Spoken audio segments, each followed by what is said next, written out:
Grace, you seem distracted again. Problema ba to sa pamilya? Bakit mo naman nasabi? Yun naman minsan ang dahilan kung bakit hindi tayo makapag-focus sa work, di ba? Either relationship problem yan or domestic.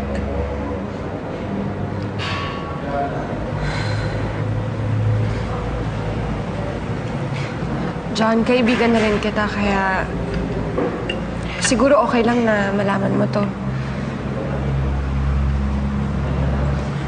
Yung kapatid ko kasi matagal nang umalis sa poder namin. Madalas ko pa rin iniisip kung nasaan na siya, kung kamusta na siya, kung okay lang ba siya, kung sinong nag-aalaga sa kanya. Pero right now, something else is bothering me. And that is? John, anong alam mo kay Kuya William? Saan naman galing yung tanong na yan?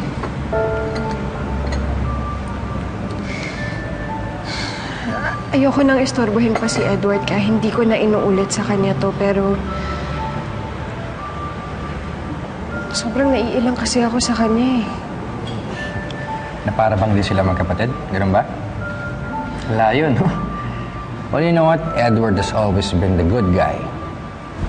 While William, on the other hand, well, all I could say about him is meron siyang bad record sa family.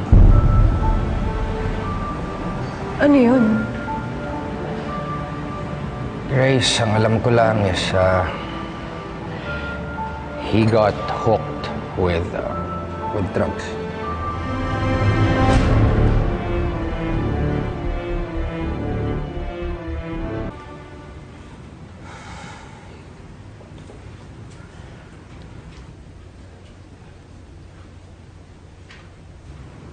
Oh, inuulit mo na naman basahin yan? Hindi kasi ako makakonsentrate eh. Uy, wala akong ginagawa ah. Minsan na nga lang ako dumalaw, di pa kita machika. Hindi ikaw. Pasensya ka na, busy lang kasi talaga lately eh.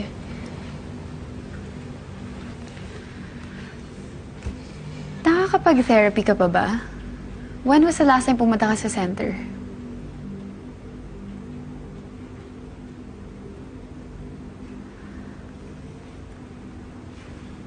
Ayan na nga ba sinasabi ko eh. Kaya ka siguro nasi-stress.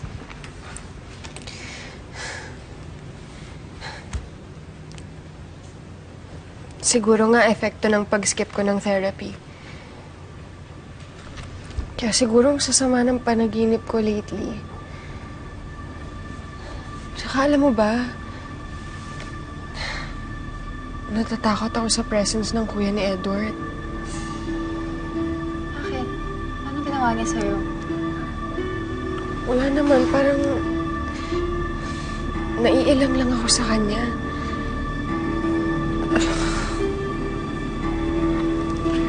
Bakit naman? Anong naging kasalanan ko sa'yo, Grace? Surprise. Kuya William? I'm just kidding.